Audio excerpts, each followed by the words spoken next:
Welcome to What a Creep, the show with Margot Donohue and Sonia Mansfield, talking about creeps from the past to the present.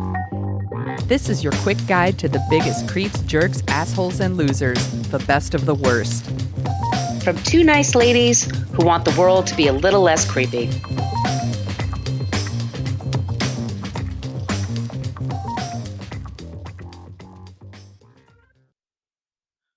Welcome back to What a Creep. This is Margot Donohue, and my cohort in creepitude, as always, is the amazing Sonia Mansfield. Hey, Sonia. Hello, my friend. Hello, my friend. We are the podcast that talks about creeps from the past to the present.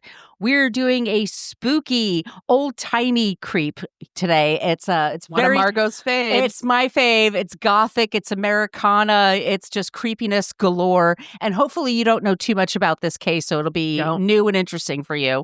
But if this is your first time listening, I do want to let you know that we always end the show with someone or something that is not a creep. So you will leave feeling better than when you started. That's the way we hope anyway. But we're always looking for suggestions for creeps and for non-creeps. So you can reach out to us in several different places.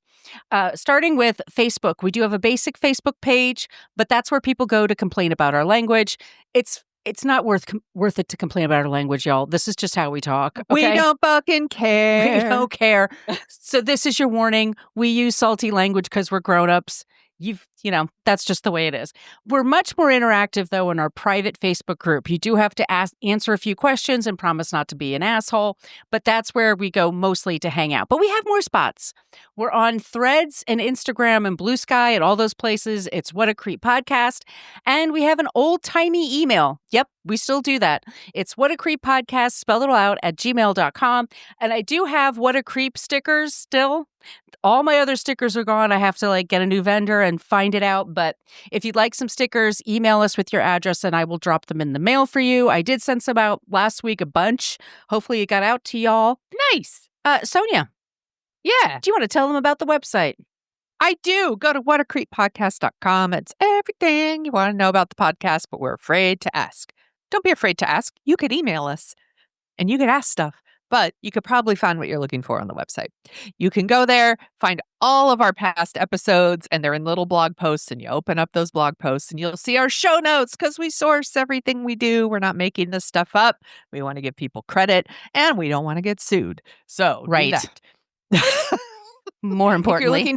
Yes, and if you're looking for a deeper dive on any of our creeps, that's a great place to start.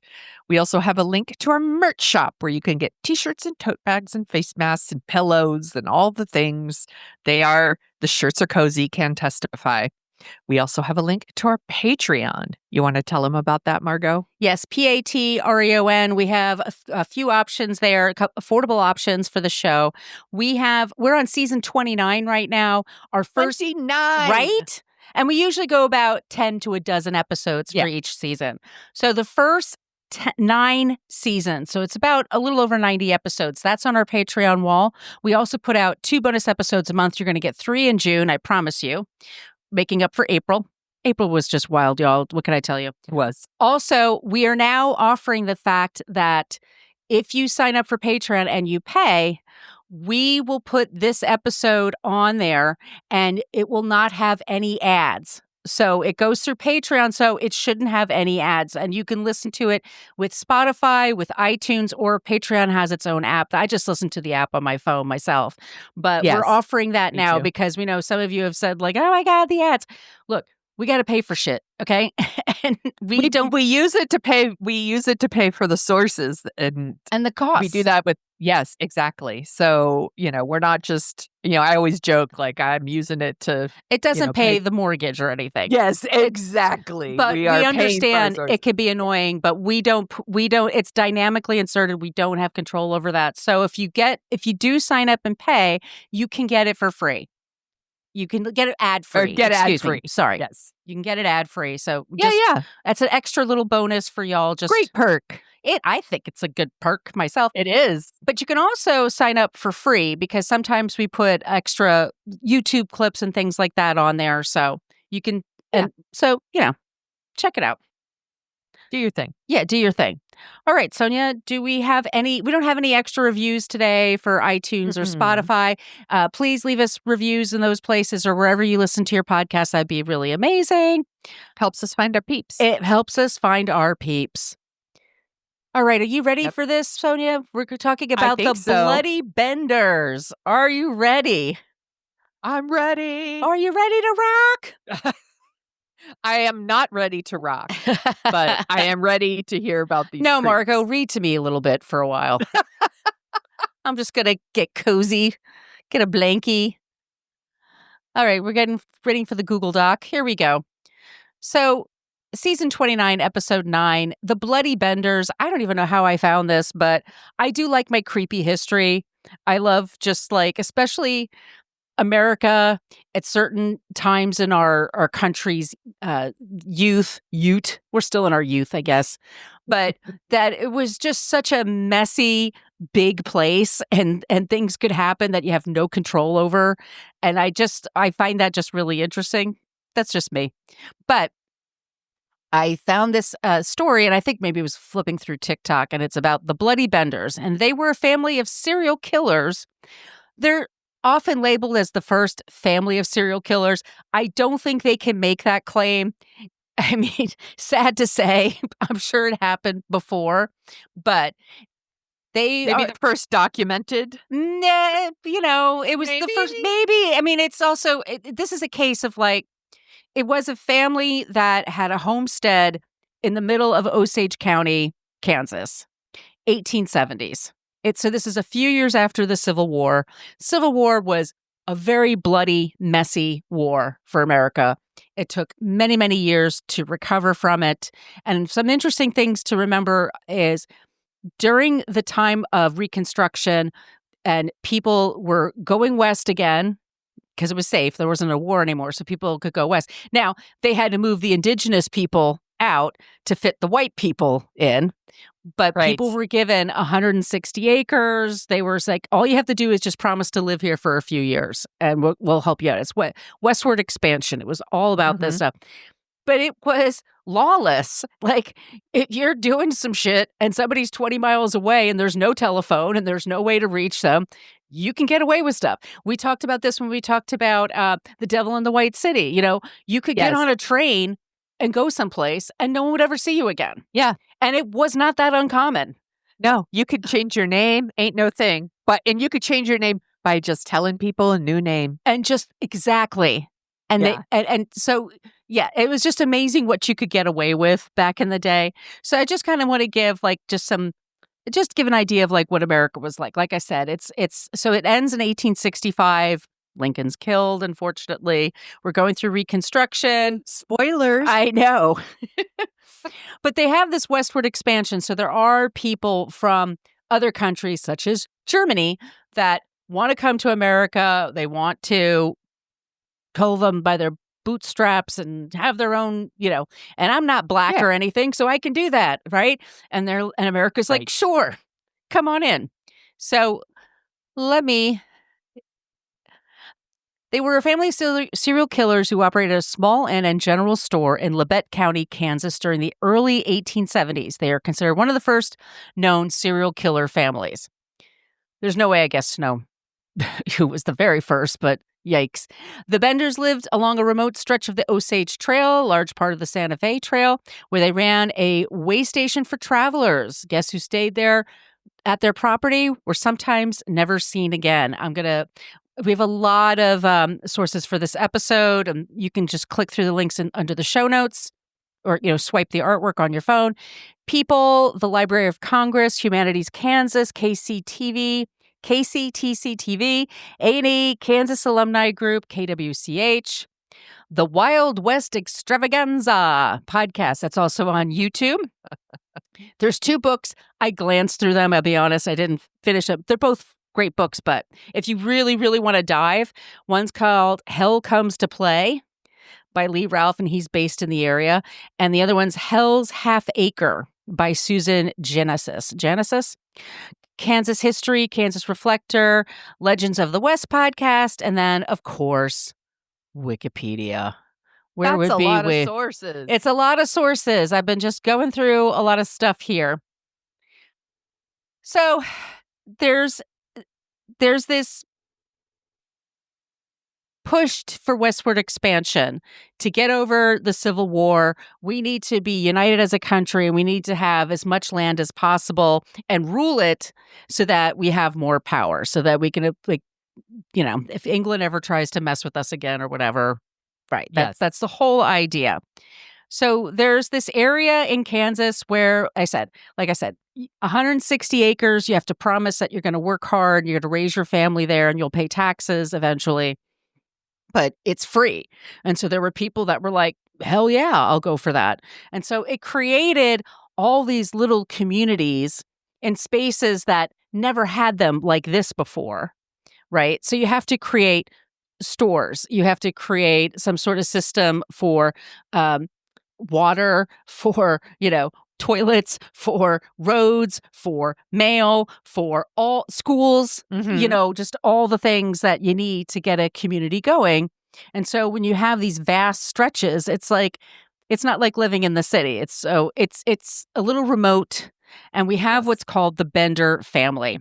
And it's hilarious because they go by John Bender Sr., Kate Bender Sr., Kate Bender Jr., and John Jr. So there's John and Kate's. All right. 2 sets of them. Are they really married or are they really family? Not quite sure. Unclear. Apparently they're from Germany. And there's John Bender the Sr., and I want to describe him. This is according to, yes, these are contemporary descriptions. This is from Wikipedia. He was about 60 years old, and he was married to Kate Sr. The old man was a repulsive, hideous brute, without a redeeming trait, dirty, profane, and ill-tempered. His wife, old Mrs. Bender, was a dirty old Dutch crone. Her face was a fit picture of the midnight hag that wove the spell of murderous ambition around the soul of Macbeth. Wow. That's some intellectual shade going there. They had a son. So they're in their 60s, let's say, like late 50s, early 60s. And then they have these 2 20-somethings. And there's John, and they're supposed to be brother-sister. Okay. But they might not be, Sonia. And it's because of some weird shit. Okay. Young Bender, John, seen when excited, recalled the grave-robbing hyena at once to mind.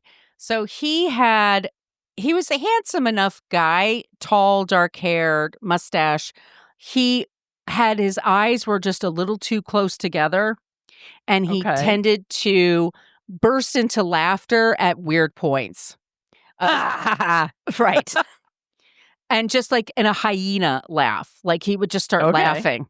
He was just very, very, very awkward. And then we have Kate. It's sort of like, I'm Susie, I'm Donna, but in reverse. And I'm Denise. I'm Denise. Yes. It's not that. It's kind of that in reverse. So we have Kate, and she's the youngest, and she's apparently, she was born in France. So everybody else was born in Germany. She was born in France. I'm from France. And they're all multilingual, but the 2 oldest people, the John and the seniors, say they don't speak English very well, so they don't have to talk to people. And then John Jr. was kind of weird, so everyone liked Kate, and Kate was very pretty, really outgoing, and she proclaimed herself responsible to no one save herself. She was self-centered. She professed to be a medium of spiritualism and delivered lectures on the subject. This is important because there was a time following the Civil War. There were so many deaths that happened, and dismemberments, and men that went missing, men and women that went missing. It's very hard to keep track of bodies and things like that, of course, for a war. Yeah. So people, they declared the war over, and you're like, great, Johnny's coming home. We'll have bread for him. We'll be psyched when that happens. The horses will be happy, blah, blah, blah. And he wouldn't show up. Right. And they'd have no idea where he is. And basically they would spend, it was 5 years or so, and then they would declare them dead. So there were a lot of people who were just in that state of they just don't know. And I think there's a part of most people that you're optimistic. You really want to think, yeah, of course, someone's out there. Maybe they just lost their memory or something, or they're in a hospital.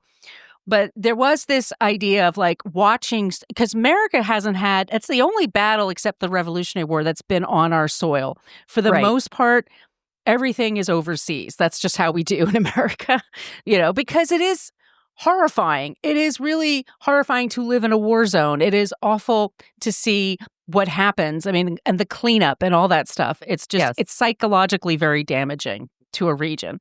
So people started going to spiritualists and they would have seances. And before the war, it was sort of like, ooh, that's the devil's work and blah, blah, Yeah, blah. that's voodoo. That's voodoo. That's the devil's work or whatever you want to call it. But after the war, so many people lost so many people.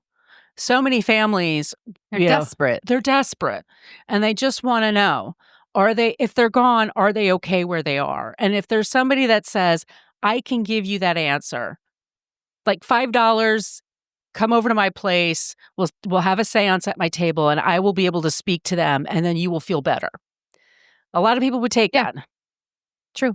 You just have to convince yourself it's not the devil's business. But so she was. People still do that. They'll Of still course pay for they it. do. Yeah, absolutely. Yeah, you're allowed to. I'm not going to say anything. It's grief is a really rough emotion to deal with. Yeah. And so whatever you need to get through it. Yeah, if it makes you feel better, Right. it's $5 well spent. Right. Now, on the other hand, the people that do rip. Remember Cleo? Hello, darling. How are you? Yes. She was like, she had like a 1-900 number and you had to call her. Yes. And then she's like, oh, she turned out to be a fake. I'm like, oh, really? That lady with the obvious like bad Whatever accent? happened, there was like the Long Island medium. Teresa Right? Caputo. Yeah. I know somebody who works on her show. Mhm. Yeah. We'll talk Okay. off the air. Yeah.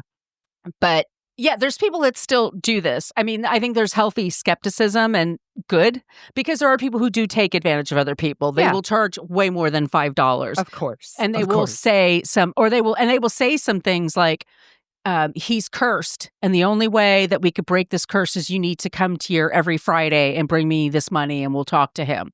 There's people that do that. Right. Yeah. So it's, finding a good spiritualist that's not going to rip you off, it's kind of tough. But she claimed that she could do it. She professed to be a medium of spiritualism and delivered lectures on that subject. In her lectures, she publicly declared that murder might be a dictation for good, that in the world might deem villainy, her soul might read bravery, nobility, and humanity.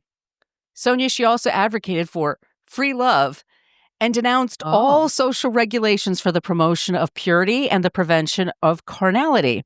She was DTF otherwise. Yeah. There you go. Which she called miserable requirements of self-constituted society. She maintained carnal relations. And here's part of forgot to give the trigger warnings. Murder, incest, and those are the biggies. Yeah. She apparently maintained carnal relations with her brother, if that is actually her brother, by the way. Yeah. Yeah, John Jr.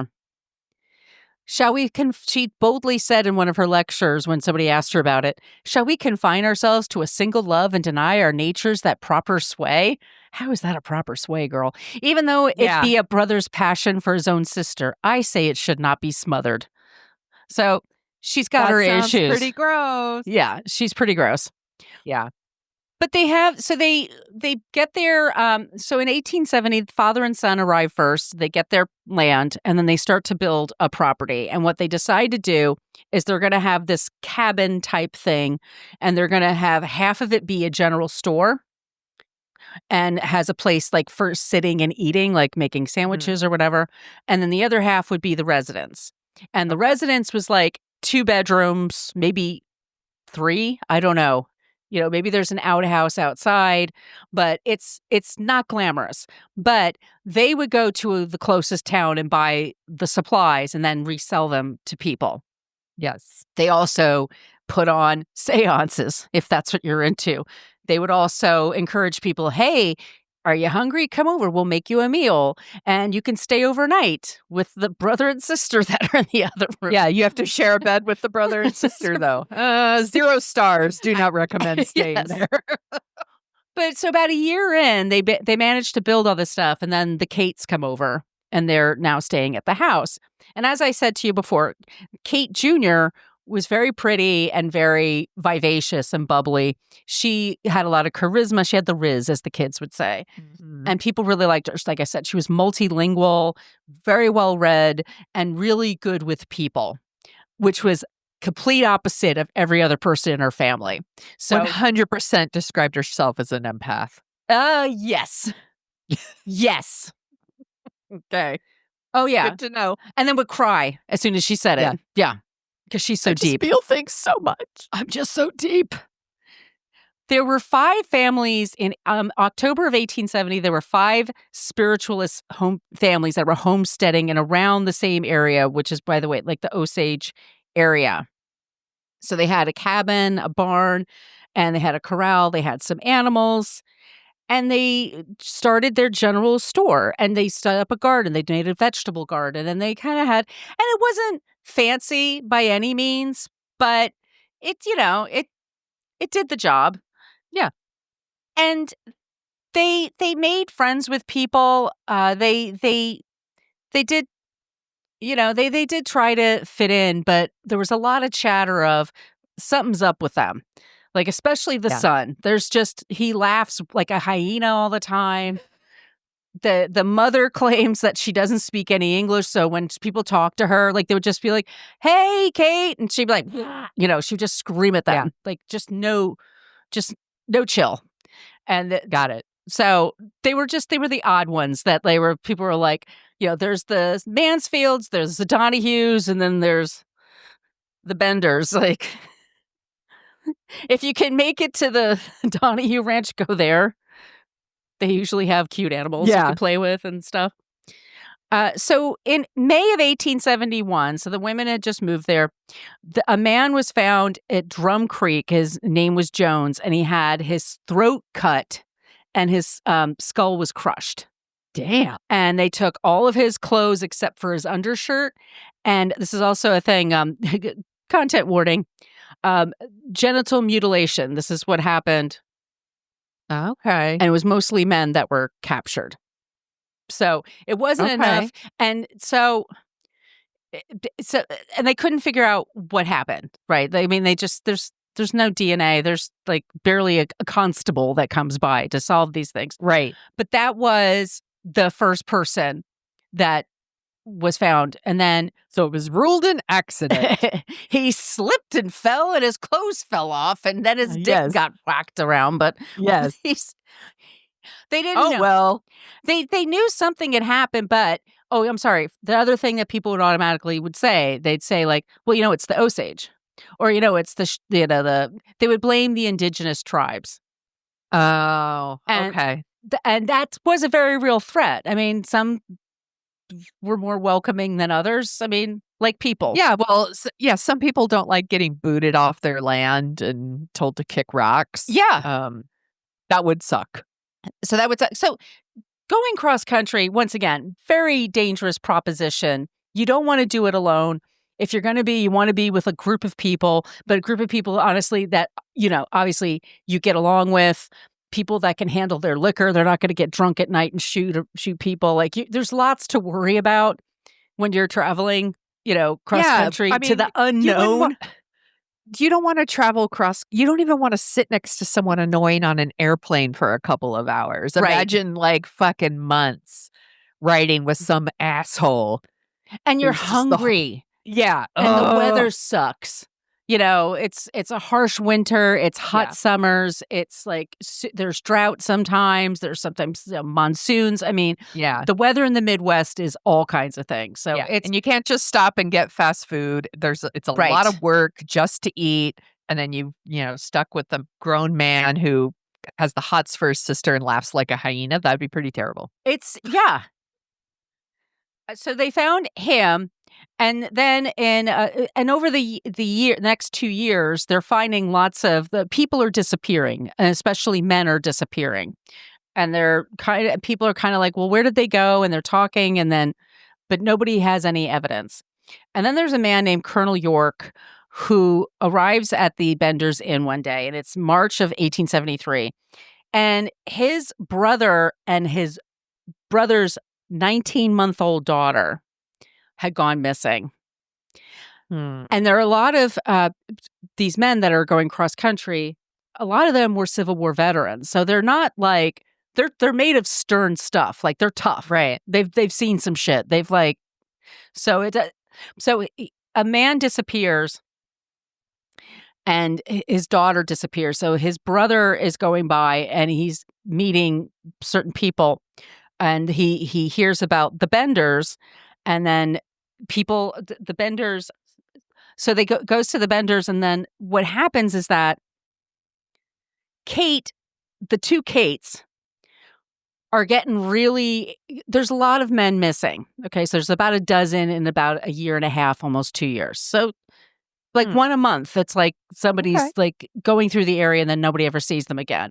So who do you ask? Well, you ask for the people who have these places. Nobody wants to go to the Bender house because they're so fucking weird that you got the brother laughs like a hyena. You have the mother that will scream at you in some language. They have the father who's a meanie. And then Kate, when Kate's in a bad mood or Kate feels challenged, she will scream and yell at you and say she's cursing you to hell. She's got these kinds of powers. So eventually they take they're looking through there and they find the bodies. And they find the body of the brother, and he had his skull crushed and his throat slashed. And then near him is his daughter, and she had no marks on her whatsoever, which probably means they buried her alive. Oh my God. And it's horrifying. That is horrifying. Ugh. And also, Saying. when people are going by the house, they realize like there's kind of this icky smell. And there's smells because there's barns and, animals shitting everywhere. And it's just a different time. They don't have like little air filters for everything. Yeah. But there's especially a strong odor that's being emanated from the farm that people are starting to smell like, quite a few yards out before they show up. So it goes around that the constable saying, we're going to have to like look in everybody's home. We're going to have to do some digging because if we found these two bodies, or there's now 3 bodies, excuse me, that we found, there's other people missing. I'm sure we're going to find them too. So don't go anywhere. We're going to come by and we're going to look through everyone's homes. And the Benders are like, okay. And so the Benders disappear. They just take off. Meep, meep, meep, meep. They're just like through the wall. Like an outline of their bodies. Yep. Yeah. Smoke outline of their body. Meep, meep. And they just take off. So the police are like, well, I guess this is where we're looking. And it turns out that when they had people over and all they had to separate the rooms, and I don't know if they do this in San Francisco. I know in New York when I first moved here, in the Upper East Side, people would take bedrooms and put up a fake wall and say, it's a 2-bedroom. Like that's like how you... I am sure that is something that has happened or still happens in San Francisco. I remember going to looking at so many apartments, and it was like 5 or 6 people in like a 2-bedroom place, and this cheap plywood thing. And I'm like, I can hear you breathing. Like, this is not my space. Like, So what they had for that to separate their home was just a sheet, like a tarp. Yeah, that's all it was. And what they would do is they would have people sit at the table with their backs to the tarp. And then when they were in the middle of drinking something or eating, they would come over and they would take the edge of a knife and bop you in the head with it to crush your skull. And then he would come around. This is the father. And then he would slit your throat. And they had a trap door in the floor. So the body would go right, like Sweetie Todd. Why?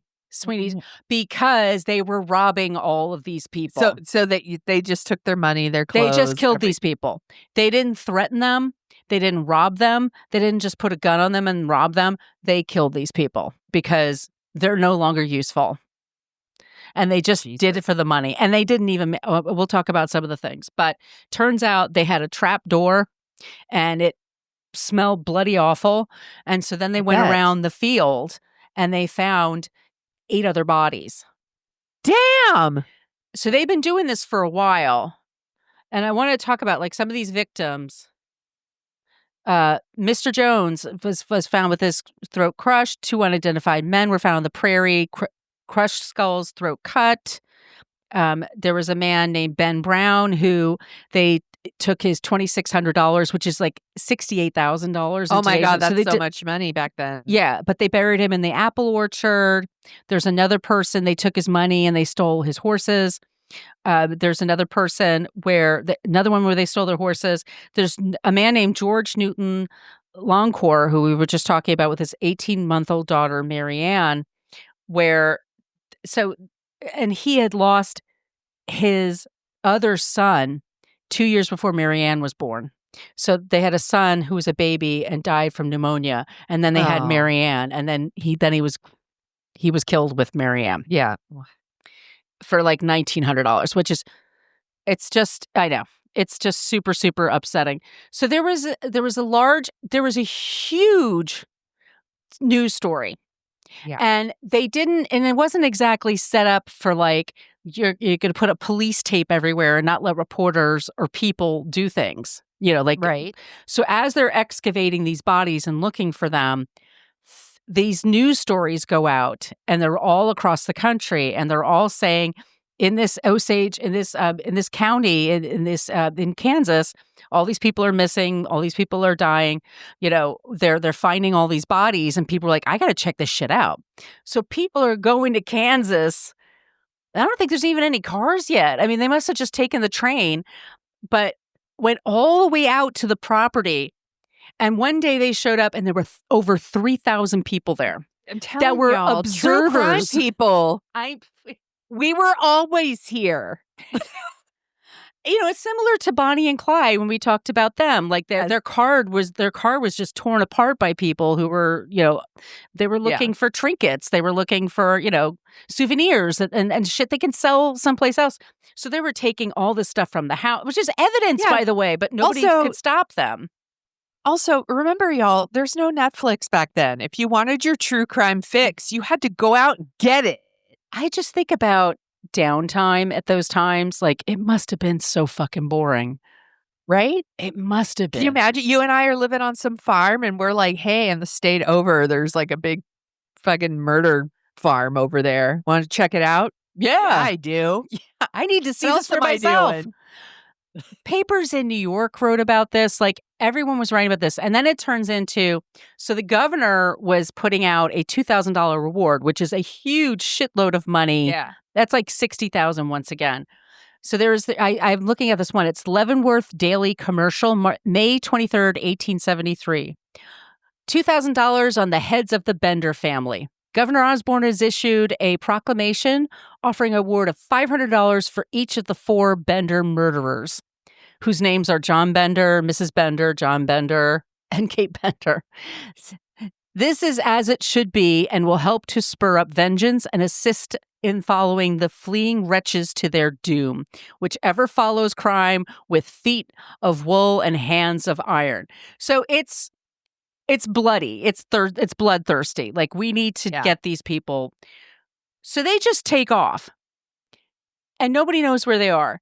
And they do have a couple of arrests of people, but it's a time when there's no dental records. There's no photographs of people. Yeah. There's no fingerprints. Like, I don't know if this person is or isn't that person.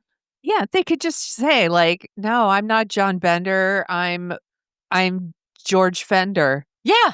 Like, and they're like, oh, okay. Well, I guess that's not him. And they have like indeterminate accents. Like, they weren't even really sure where these people were from. It wasn't until the last like 10 years or so, people have gone and looked at census records and then said, okay, it turns out most likely they were from Germany, except for Kate, who was from France, who always let you know that she was from France, that she was French, not German.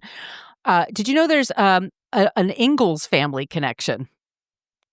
As in Little House on the Prairie. Yes. So in 1937, Laura Ingalls Wilder, she did marry Almanzo, by the way, she gave a speech at a book fair, and it was later transcribed. And she said that her father had joined in the vigilante hunt because she was in Independence which was a town kind of nearby. There was a hunt for the killers, and because people wanted the money too, but they were Yeah. well, I got a gun and you've got this and I can do that. Let's go get them. So let's get them. Let's get them, boys. Yeah. So she said, at such times, Pa always said in a strange tone of finality, they will never be found. They were never found, and later I formed my own conclusions why. Some have cast doubts on her story, but they did live in the area in 1873. So I don't know. It makes sense to me. Well, Little House on the Prairie just took a dark turn. That show was very dark if you think about it. Mary went blind. Yes. There was the time that Albert's girlfriend, who was 11 or 12, was being assaulted by her father, who dressed up as a clown. Do you remember that?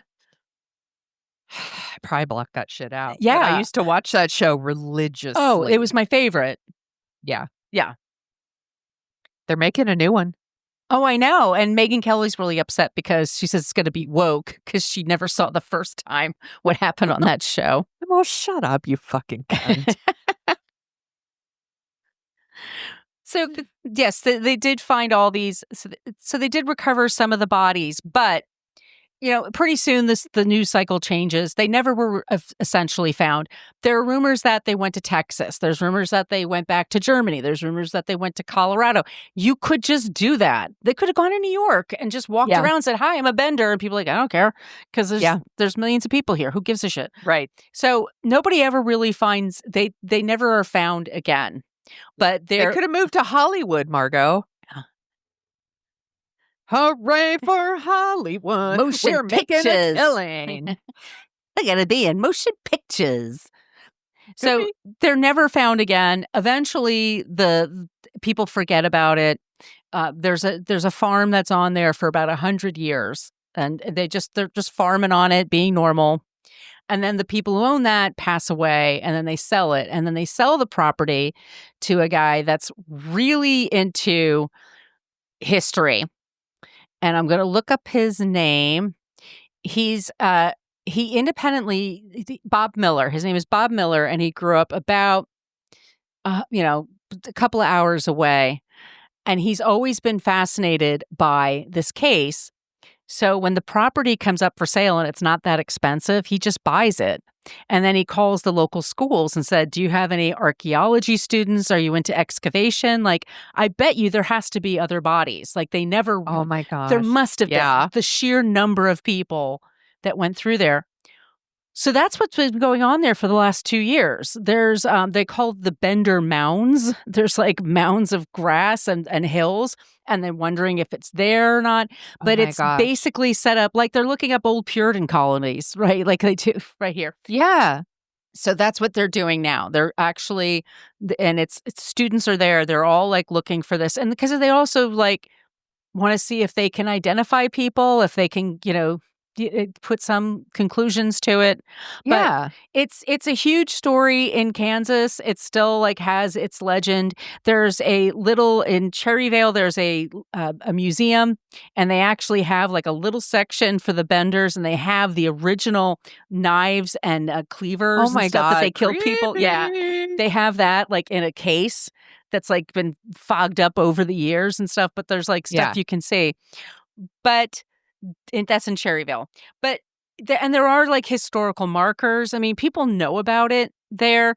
And there have been a lot of like stories, like films and stuff that like did they what am I thinking of? Like adapting the story into what they're doing without naming names, that kind of thing. So the story has been out there, but it's in the last couple of years, people have been talking about it again because they're excavating to look for more people. There's also, there's a couple of books that came out about it, and also the true crime movement. We can't discount that. The last 10 years, everything's now true crime, and people are totally fascinated by that. But that's it. That's the history today of the bloody Benders of Kansas. Thank you, my friend. Good job. The Bender family, and now they're just dust in the wind. That's my Kansas impression for y'all. Close my eyes. I love that when Will Ferrell sings that at Blues funeral. Yes. Oh, good job, my friend. Thank you. And there's lots of great podcasts and stuff in there. They're like an hour long or an hour and a half long. Like you can listen to those if you want a more deep dive. Well, like, yeah, go to the show notes. Go to the for a show deeper notes. dive. Yeah.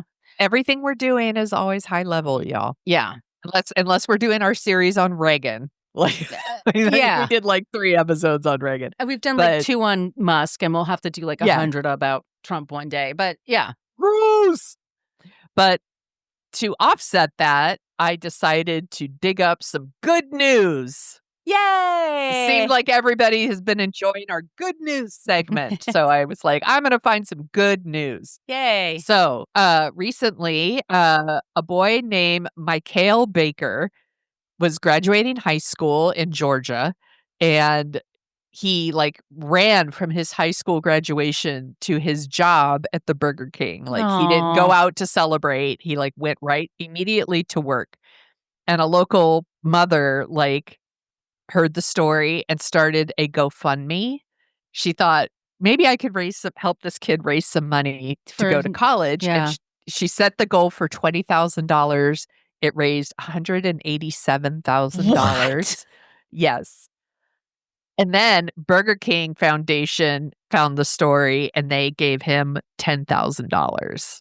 They could give more, but Totes. yeah. They But could give him a Whopper sized check for sure.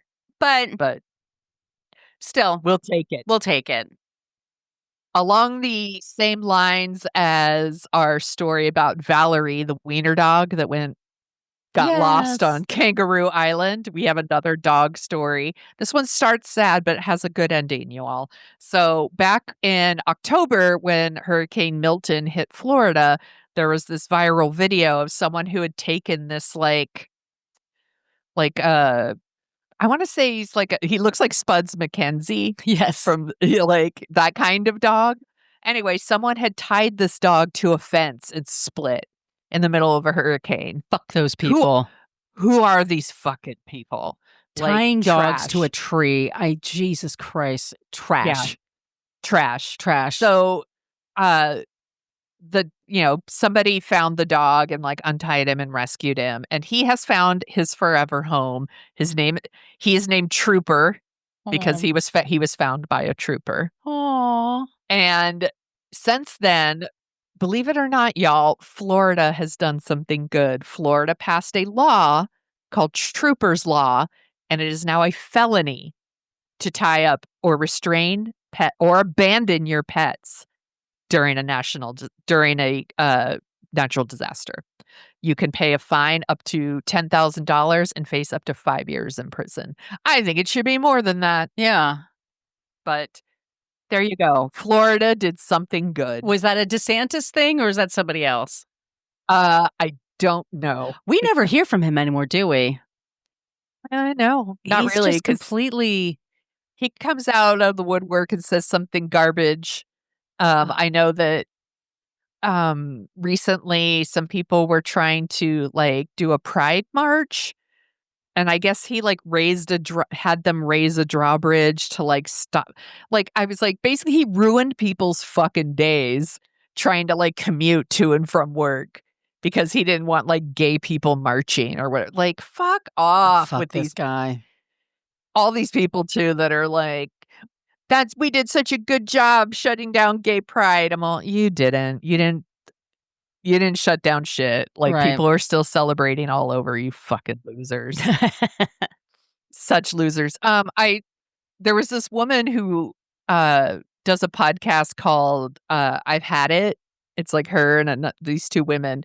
And one of the women, this isn't in my list, I'm just telling a story now, but she went on like The Five on like CNN where they have like the 5 people sitting around the table and they talk about the news of the day. And she referred to Trump as a titty baby. And I swear to God, I've been laughing about it for like a week. Where I'm just like, he is a total titty baby. She's all, I can't believe all these people are supporting this titty baby. Anyway, I'm a child. Okay. So back in 2015, Iceland decided to do an experiment where they were like, what if we went to a 4-day work week? And guess what happened, y'all? Nothing bad happened. Oh my God. So like they've like expanded it over time and they've gone to a 4-day work week. So not 40 hours. They're a reduced work hour. And they have found that like it actually increased productivity and employee mental health has increased. I'm and, like, sure and absences are down and everything. Yes. Yeah. All of those things. And I consider this like a good thing. And I know we're not going to do it here. But I No, still wanted to talk about it because we're addicted to work culture here. we're doing it wrong here. Yeah. No, Like, our generation. Yeah. I've gone to work so sick. I've gone to Yes. work when I shouldn't have, and I should have been resting or something else. I just mentally shouldn't have gone. And I just was like, no, you got to go to work. You got to go to work. You can never not go to work. And Yes. work We're sucks doing it sometimes. wrong. Like work is the stuff we should be doing so that we can live our lives. Right. And instead we have built our lives around our jobs. And it's like we're dedicating 5 days a week to our jobs so that we can have And that 2 was the days. compromise, by the way, because it used to compromise. be yes. It used to be 6 days. Yes. By the way, if you enjoy weekends, fucking thank your local union because Your favorite socialist, yes. Yes, it's thanks to unions that we even have weekends. So trash, but I just think that that's really cool, and I hope that that spreads. And I know it's not going to happen here, but I want it to happen. I know. Do you know how much better everyone feels after a 3-day weekend? You Much better. You work harder before you go because you're going to be gone. And then you work harder when you come back because you had a day off. So now you got to make up for it. But you're in a good mood because you had a day off the day before. Yes. And so you're rested. So those are our good news stories. And Those if y'all have other good news stories, Yeah, please send them to us. And Yes. like we said, we're very interactive in our Facebook group. So we're always looking for like happy stories and stuff like that. That's a place to hang out and share them with us. Or just do it in all the other places I mentioned at the top of the show. yeah, If you like the sound of our voices, and by golly, why wouldn't you? right? We co-host a show called Dorking Out, where Sonia and I dork out about movies. What we dorked out about last week, and I was hoping that would pop into my head, Apollo 13. Apollo 13, which is, I love that movie, and It holds up. completely Surprise. holds It's up. super good. And we've usually do, pick stuff from the past that we have to, you can stream pretty easily. But there's a movie, like I haven't been to a movie theater in a really long time. Like it's almost embarrassing. I don't want to say how long it's been. Sonia goes all the time. But I actually was like, Sinners sounds really kind of cool. And I feel like I should go see it. And I know nothing about it. Well, Yes. It's available streaming now. So Yes.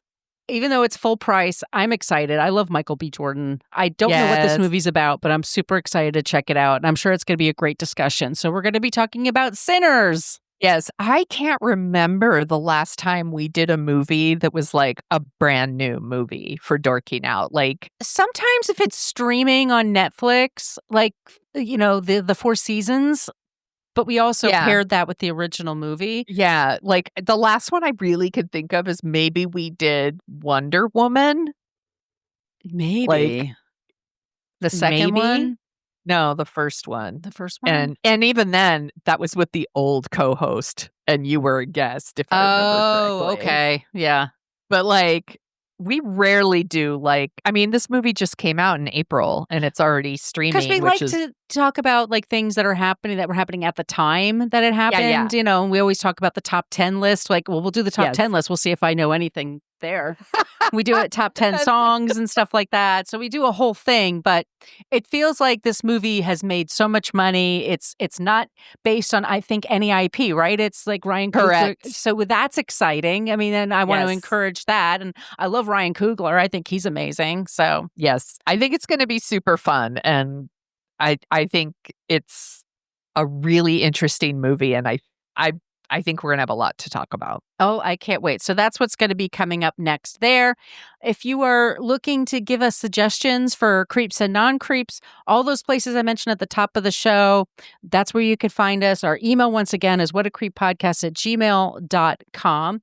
And Sonia, where can they find you?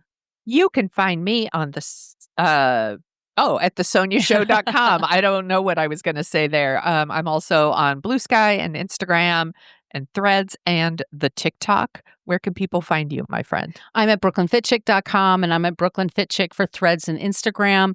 I'm at Brooklyn Margot for Blue Sky and TikTok, and I'm at my name for YouTube, Margot Donahue. Okay, everybody, thank you so much for joining us today. As we say, going out there, be nice, be kind. Just don't be a creep. Thank you for listening to us talk about creeps. You can follow us at What a Creep Podcast on Facebook, Twitter, and Instagram. But don't follow us too closely. You can email us your creepy stories at whatacreeppodcast@gmail.com. But please keep your dick pics to yourself.